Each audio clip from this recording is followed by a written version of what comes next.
pinuju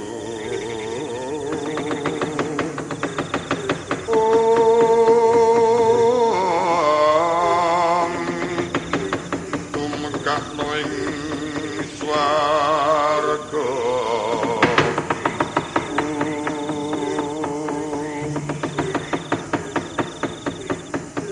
Kanjeng Rama kula sampun rumaos tanpa kekiatan.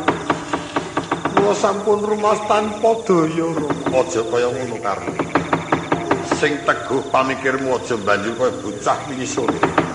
Yen mekaten kawontenanipun tenimbang kula menika gesang ingkang tanpa sesarengan ingkang rayi surti kanthi kula malah badhe nglajengaken peperangan kula nyuwun pamit pejah kemawon Rama. Aja nggih.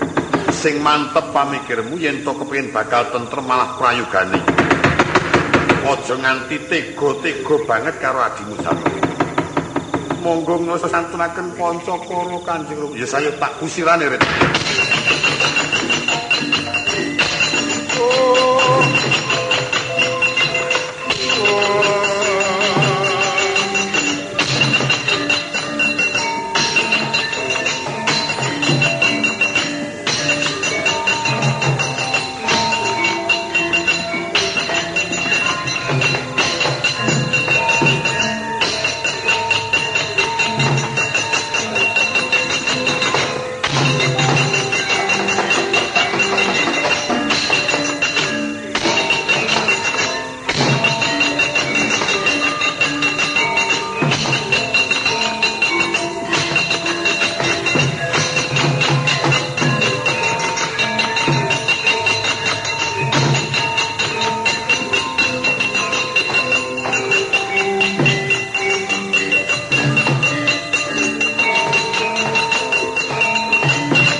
Kakang Dipati Karno sampun angudani Jempari ya sakarep ditimbangi wae sakarepe.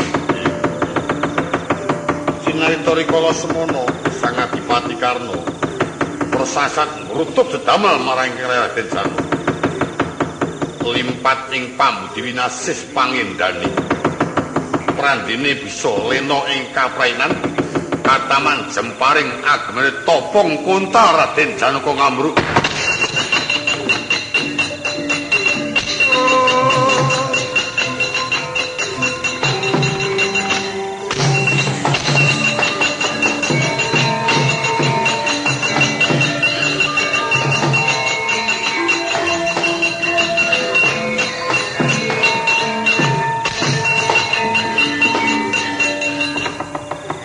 Apa tadi?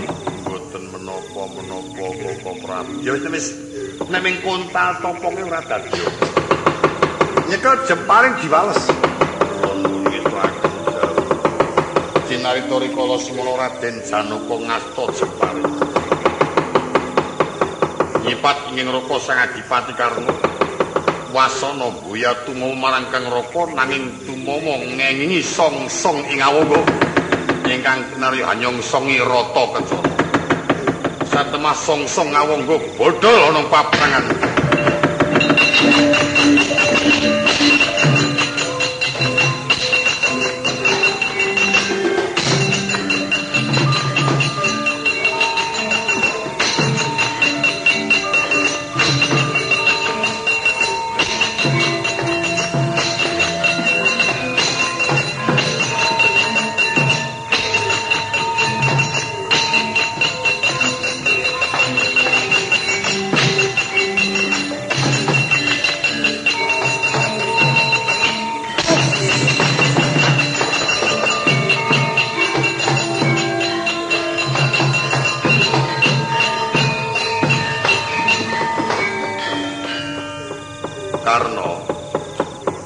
Karno, kula Rama wis mundur wae nggih.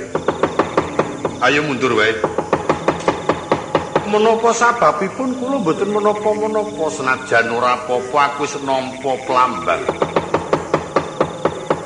songsonging rata kena jemparing bodol kaya mengkono iku minangka kanggo plambang yen songsong prajurit Ngastina ki sejatine mung jeneng sira.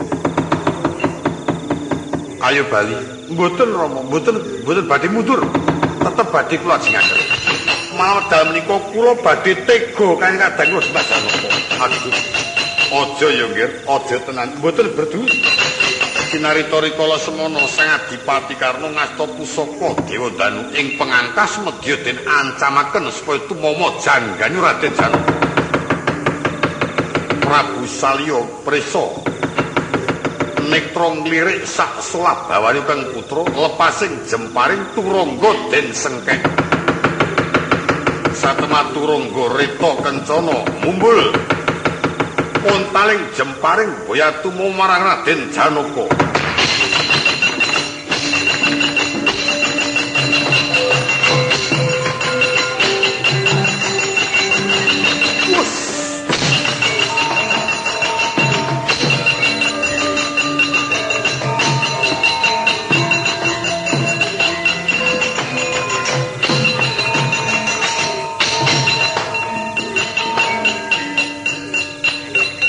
Rasaku ngeneki aku.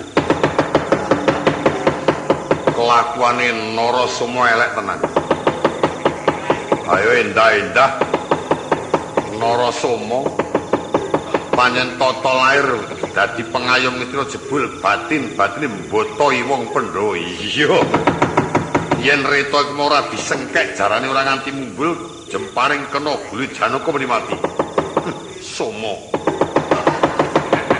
panjen ora urus. Wis moh aku ngeneki kok ngene wis ora ana untunge. Malah cilaka becik aku lunga saka ing papan.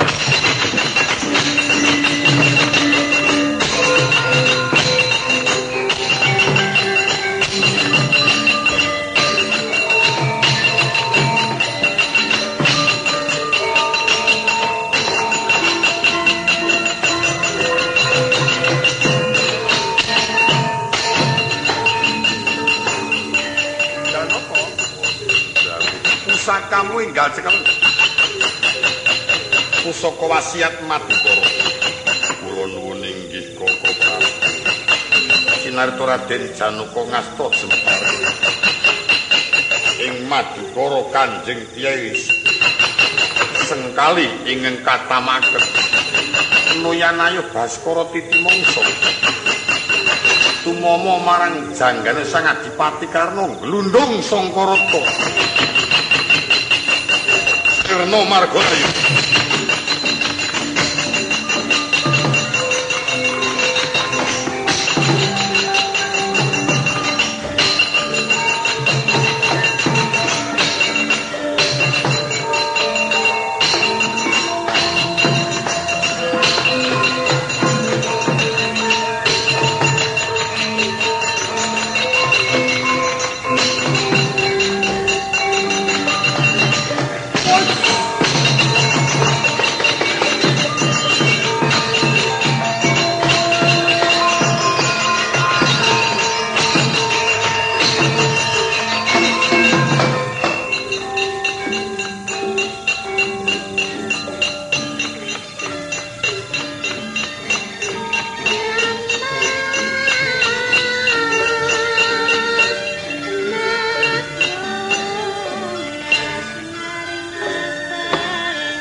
Jatineska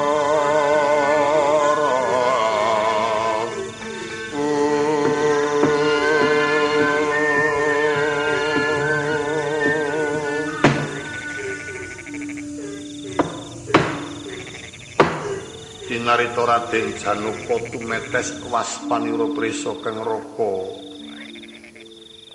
Suryatmaja gumlundhung kunarpanira. Awit enget yen to iku masih kadang pribadi. Kocapa ingkang ketingal tasih nimbali marang Raden Janaka.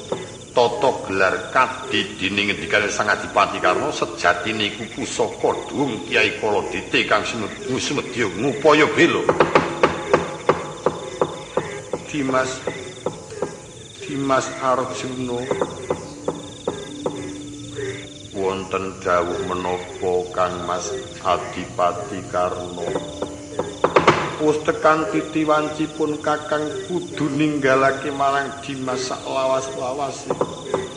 Minangka kanggo pepisanipun Kakang marang Dimas pun Kakang cerak ana yayi aku kepengin ngrangkul karo kowe Dimas.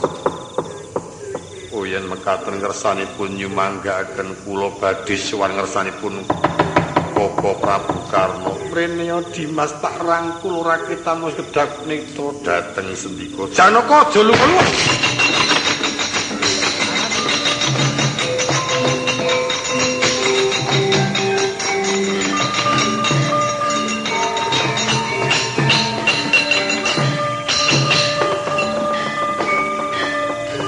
Arti ndak ngendi?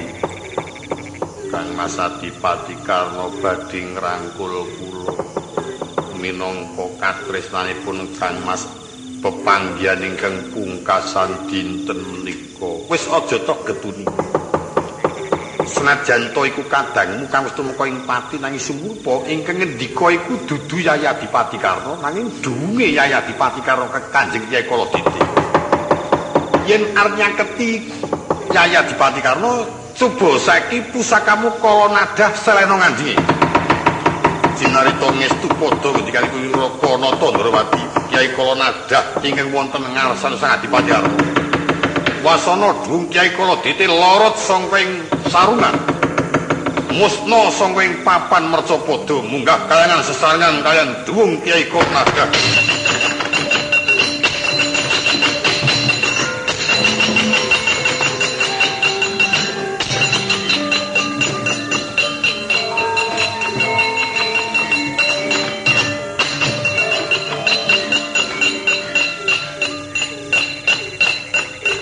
Arjuna wonten dawuh wis saiki cerak ana kuwandane Nyai Adipati Karna enggal dirukti kang becik-becik yen perlu Ibu Kunti Nalibrata Cawasana prisa yen putrane ngemasi kaperloyo.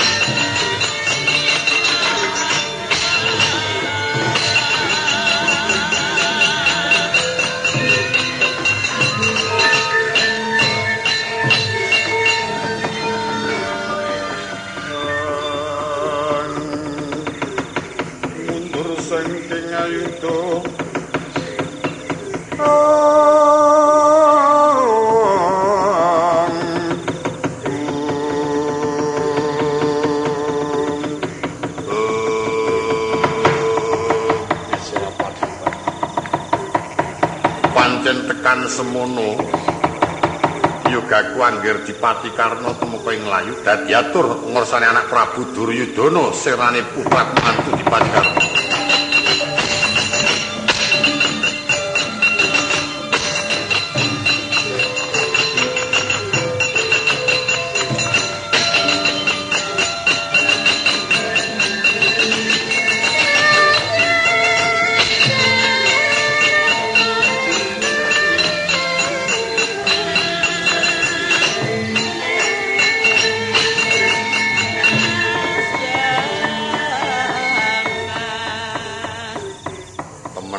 Ana korban Koko Prabu Basukarna tak rungokake tumeka seda merga saka pakartine Narasoma. Iya pancen ora patut Wong tuwa ora patut diajeni. Ora kena kanggo tulodo.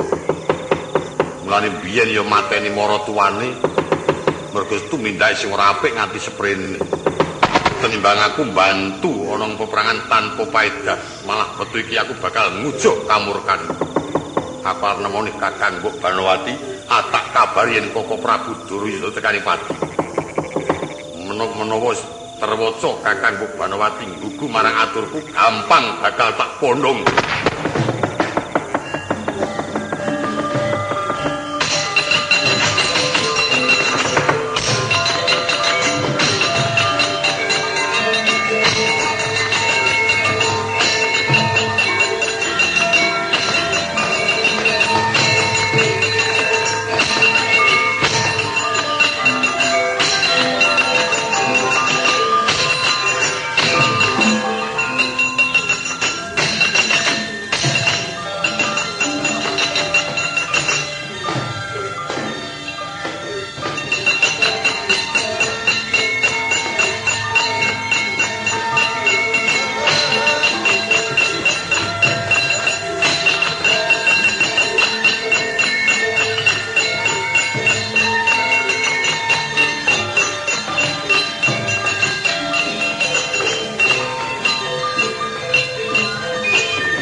Bakal kesamaran pandulku kaya iki Asatama ingkang sowan. Piye Kakang Mbok?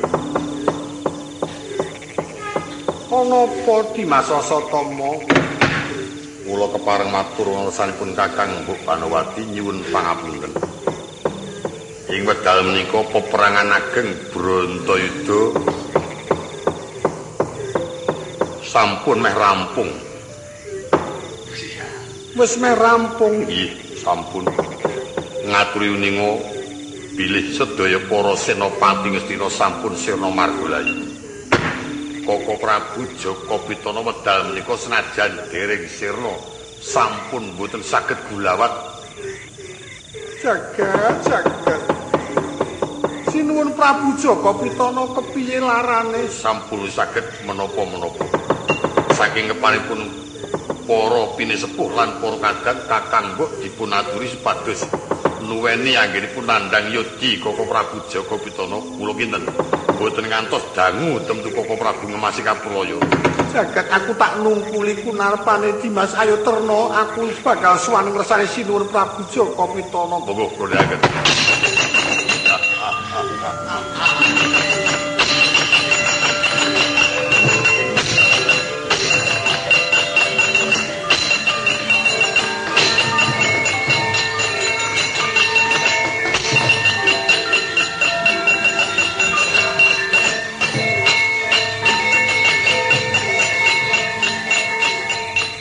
Dalane metu ngendi? Medal mriki.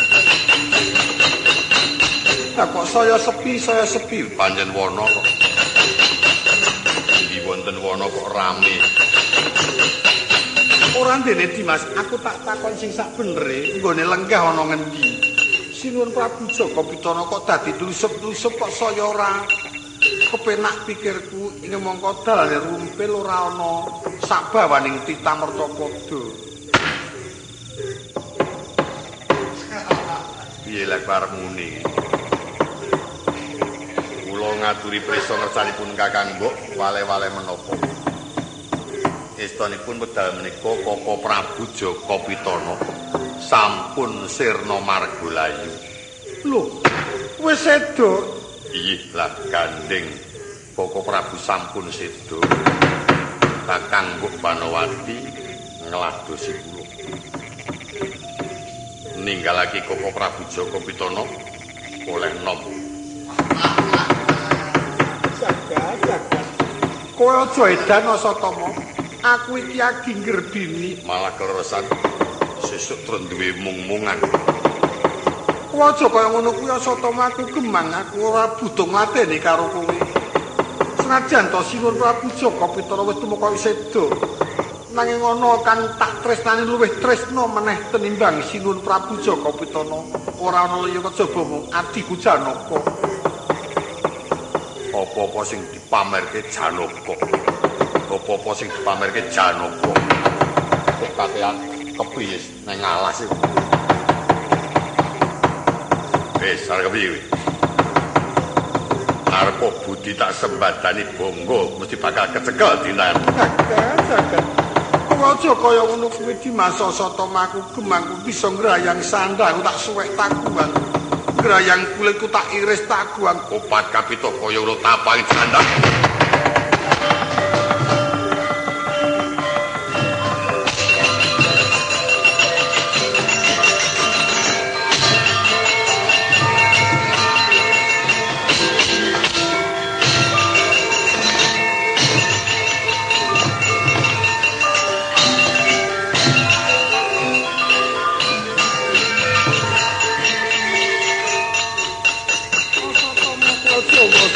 Karo aku manungsa kakangmu kalawat aku gemang asatama aku gemang cinarita rikala semono Dewi Banowati den rencang minggah arga tumurun jurang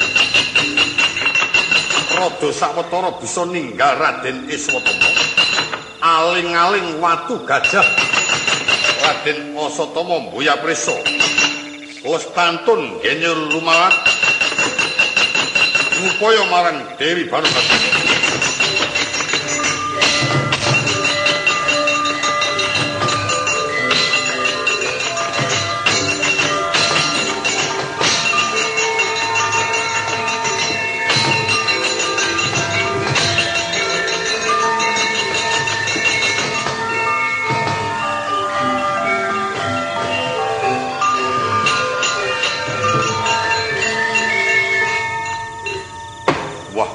Keglibeng iki aku.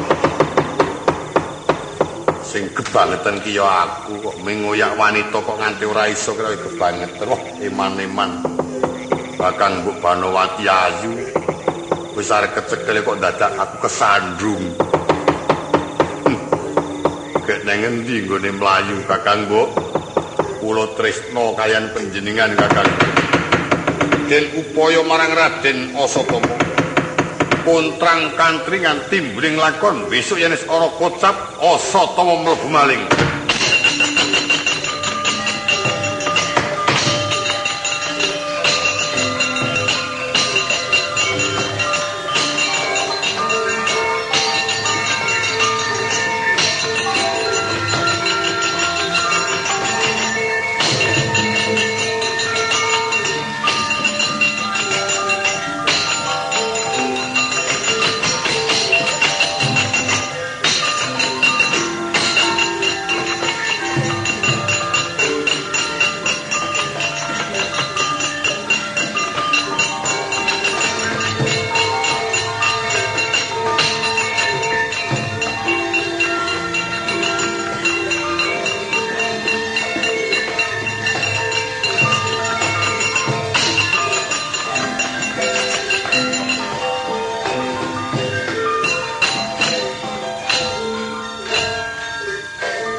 Mambang wetan sumamburak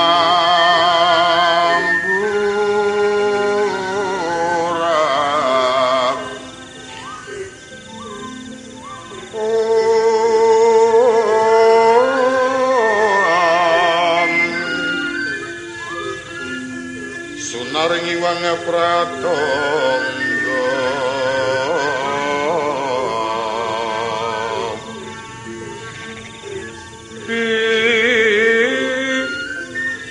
narung swaraning aku kilo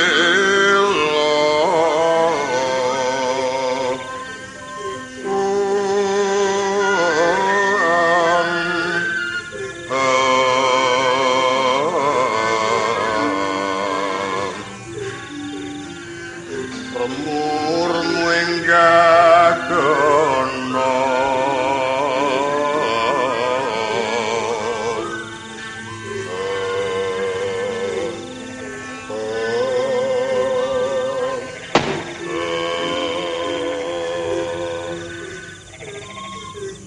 kadangipun Kakang Yayi Yayi Jayarata wonten paring dawuh Kang Mas Durta ndangu dhateng ing rayi.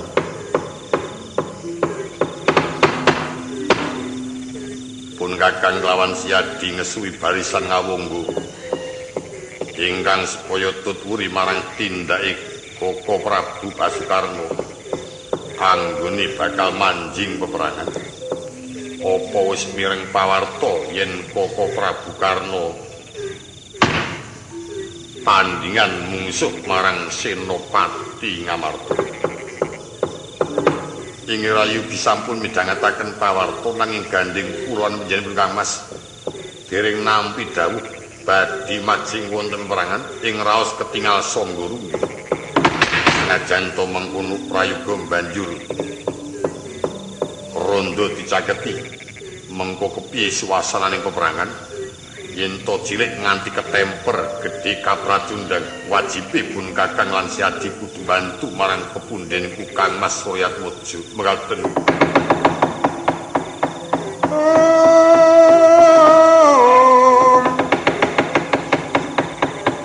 Tumandanging perang Senopati Ngayuda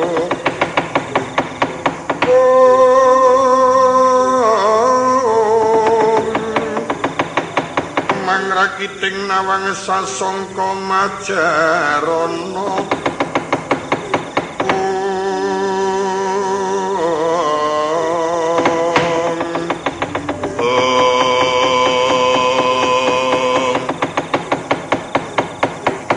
sinarita rikala semana Raden Durta Jayarata wonten madyaning wana ngesuwi barisan ngawung Yadrimana arsa nungko Kang Raka Dipati Karno wonten ing peperangan kasusul pelajari prajurit ngawungga ngaturaken yen Sang Adipati Karno sirna madya.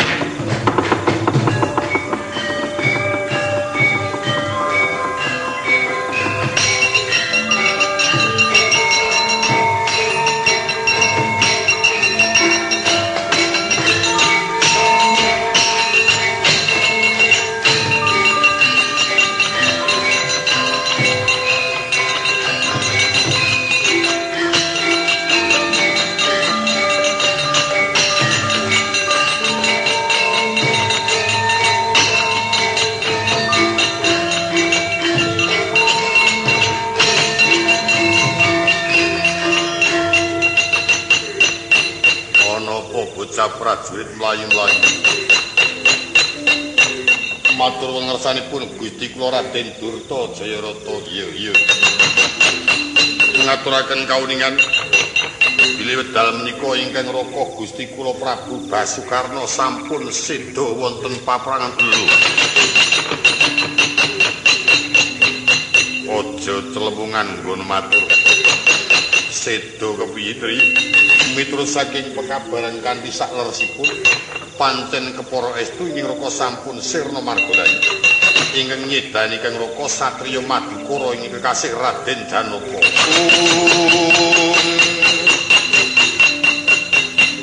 Ya majenging ronanggana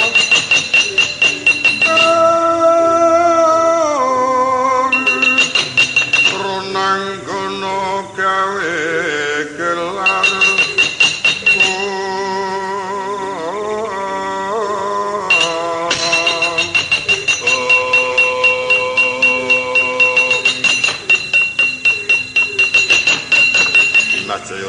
wonten paring dawuh aja nganti kelayatan sak sedane Koko Prabu Karno dibelani sulung mlebu ngene labrak satu kawarta.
Bandaramu Nyai Adipati Karna wis tumeka ing Seda. Nggih. Kula nggih melu ngrumat kok nika nggih dipun sarekaken wonten pesarean nggih wisarangan. Iya. Lah iki ora kleru adine loro ing ngaran Durta Jayarata. Iki putra Ratu Pesta Pralaya. Nggih niki. Putrane Radya. Sapa? Radya. Radya niku adine Radiem. Ora mewaton urut apa. Yen ora Dimas Bratasena kang temandang ora ana sing mati.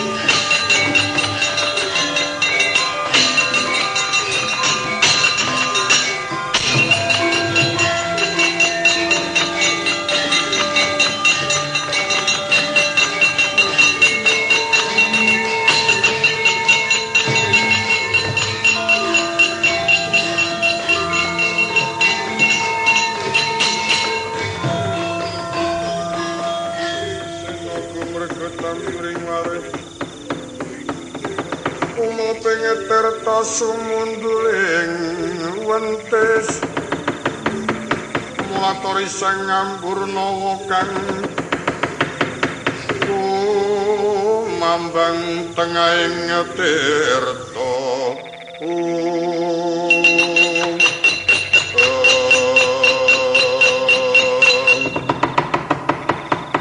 Dimas Werkudara apa kresna kakang sasirnane kadangmu Nyai Adipati Karna.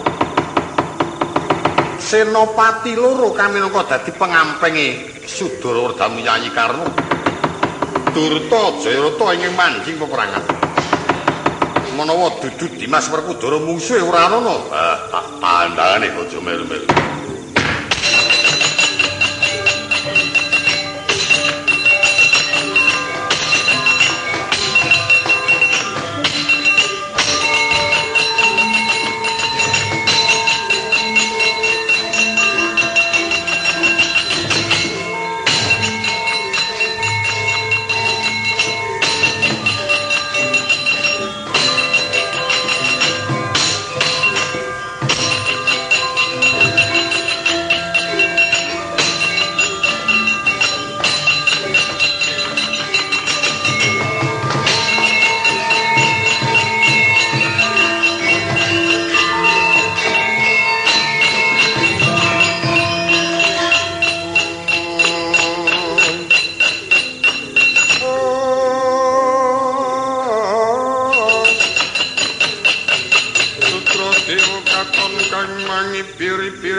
Paperangan takon karo aku Werkudara. Kowe sapa aku Durta? Ayo Werkudara, aja maju mboko siji wong Amarta kon maju bareng. Ora kelegorasaning pamikirku aku ora bisa sowan ing praja ngatira nyangking sirahe wong Pandhawa. Idak-idak.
masih kapraya ketaman pusaka kuku Pancanaka. Nuyan ayuh keparing jawata. Dereng dumugi Titiwanti mapan ing Kurusatya loro kang kadidayane mumpuni. Raden Durta kang temakaning pati den lumpati ing Rayi Jayarata bisa mulya temajati jati teman mulya. Yen Raden Jayarata kang tuwing pati den lumpati ing Raka Raden Durta bisa mulya jati. Satemah Raden Bratasena gila tumraping peperangan mundur kanggan Soronglayu.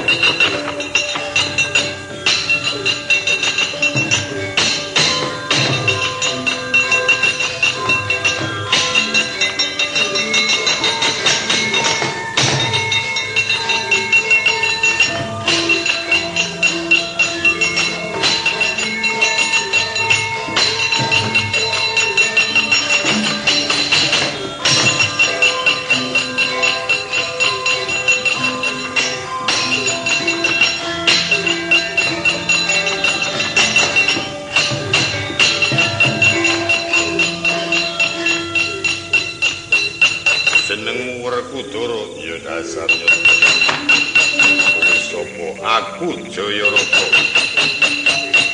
Werkudara Semingira yen pancen sesepuh Ngamarta isih ana kon katon mrene mungsuh karo aku sikilku tampan.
Mundur kok lodrong-lodrong.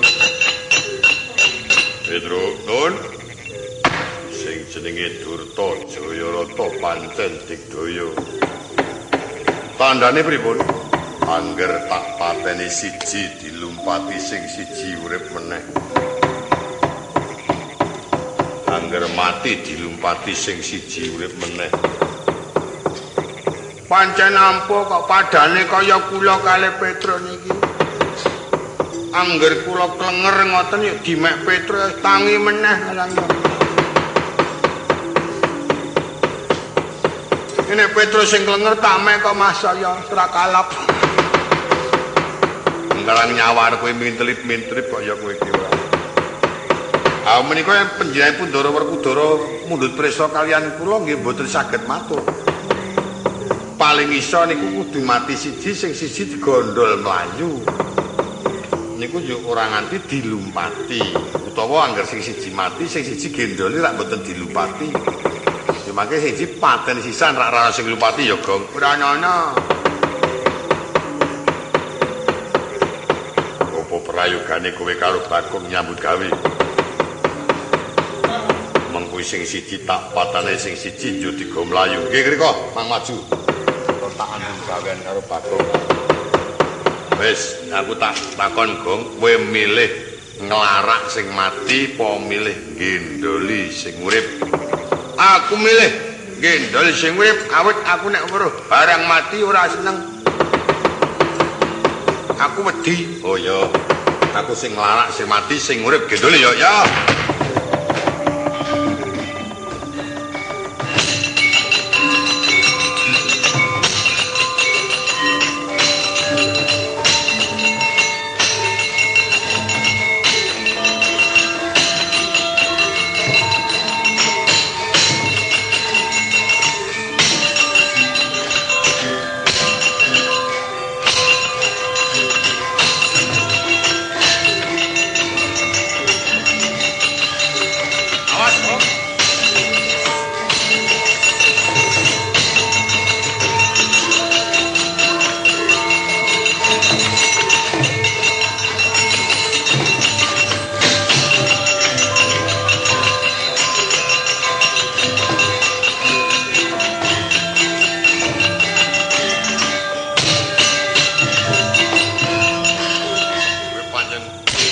Ora patut kowe.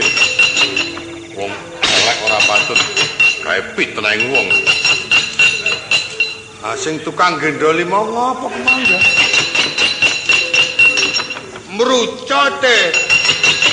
Tak cekeling gekeng ki jebul malah mlayu lek ngoyak ngantek gilo nek ora ngandel sarungku kekrek-kekrek. Wis kowe saiki sing nglarak sing mati, aku sing gendoli, awet rasa aku. Nek nglarak wong mati rak nglarak wong ora iso apa-apa. Oh iya. Ya. Ning tenan, ya wis.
Panjenengan wong ora urus senengane cep.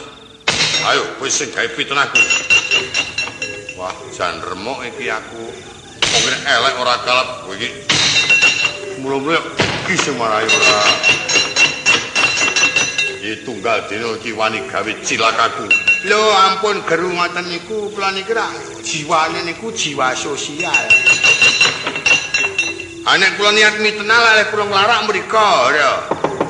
Mula kula larang mriki rak kula terke sampean ben dilupati gek urip meneh.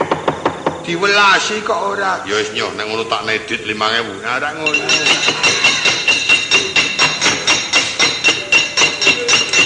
Wah, iki ora ling larak kleru. Dumpur kowe. Kowe mlayu rene aku ya rene padha karo tak terke rene ana dite 5.000. Wah. Maju bareng Werkudara paten ya.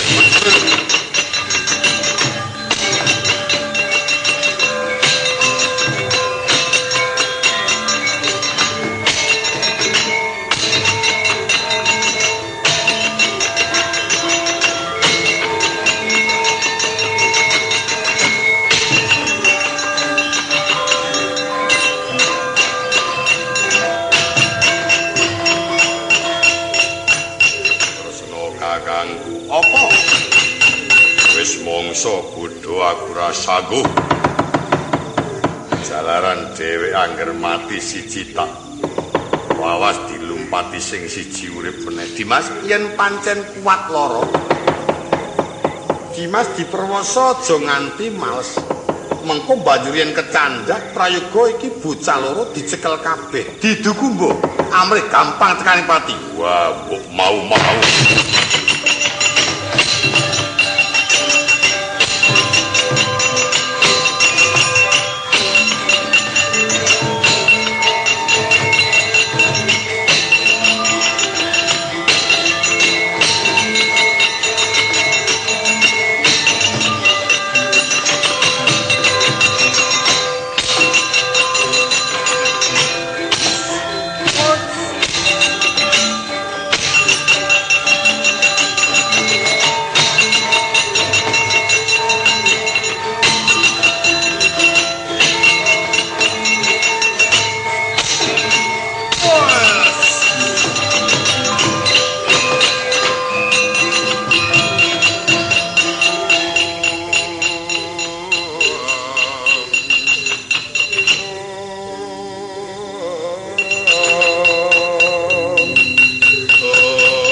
ngayata Raden Arya Bratasena.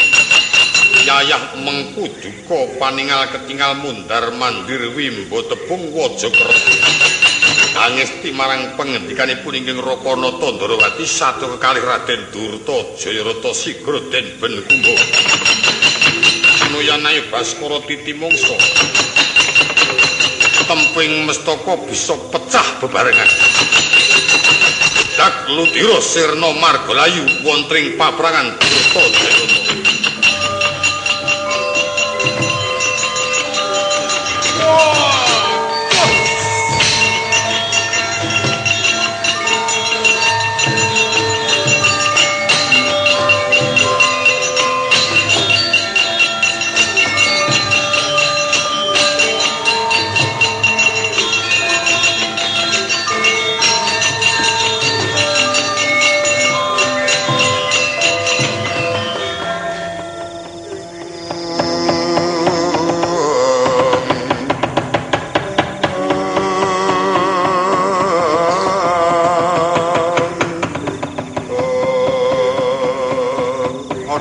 Sesembahan kula Raden mboten nginten yen panjenengan ngurmeni sirna Margalayu Raden. Wadya kula ngawangga aja klayatan nyekel gaman tumbak dawa.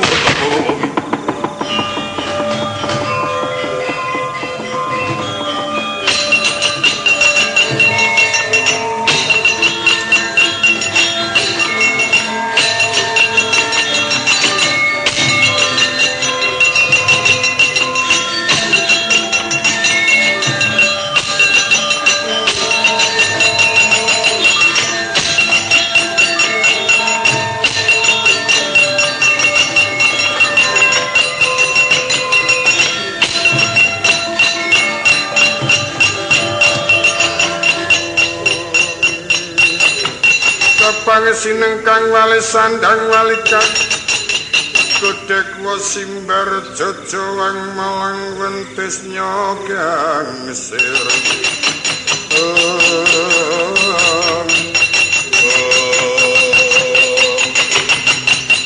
Iki sing jenenge Werkudara. Aku belano setane sesemaku uncale sikil.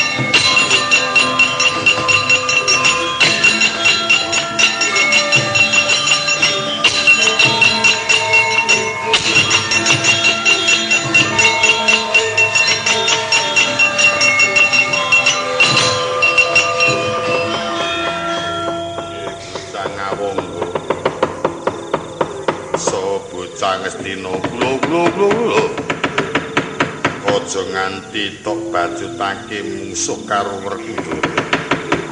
Prayoga wadya bala kabeh padha digiring. Gegaman-gegaman dibongkok. Gendera-gendera padha digulungi. Kudu bali sowan ana ngersane rakamu Anggeradipati Karna kang wis tumeka ing seda diaturake babar pisan. Kepiye mungguh kang dadi kersane rakamu nggone bakal dapuk Senopati manjing peperangan iki kanca mundur.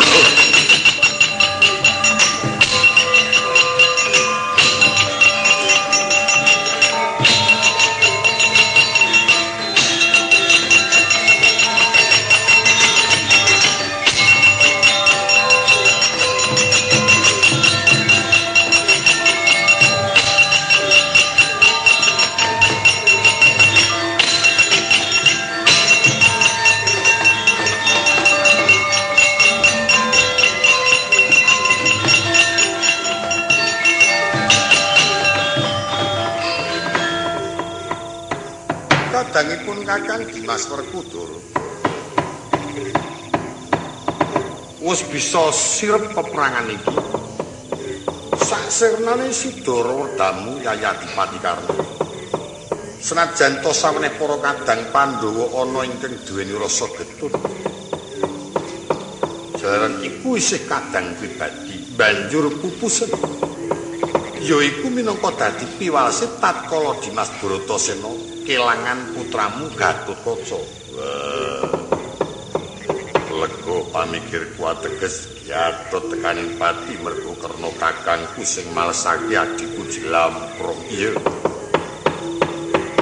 Aja nganti dadi pangarsa-arsane Eyang Prabu Masopati.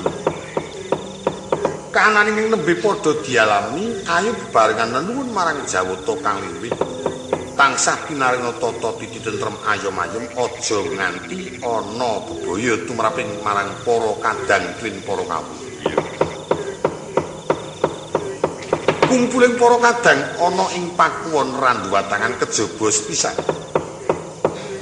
Nunggu mbok menawa para kadang Kurawa isih bakal nindakake kamurkane ngenteni sapa kang bakal didadekke senopati maneh. Ingkang angka 2 muji syukur marang keparing Jawata. Enggal rerakit sarana nenuwun marang Dewa kang linuwih. Bebarengan asesanti pinaringa karahayon ingkang pinanggih.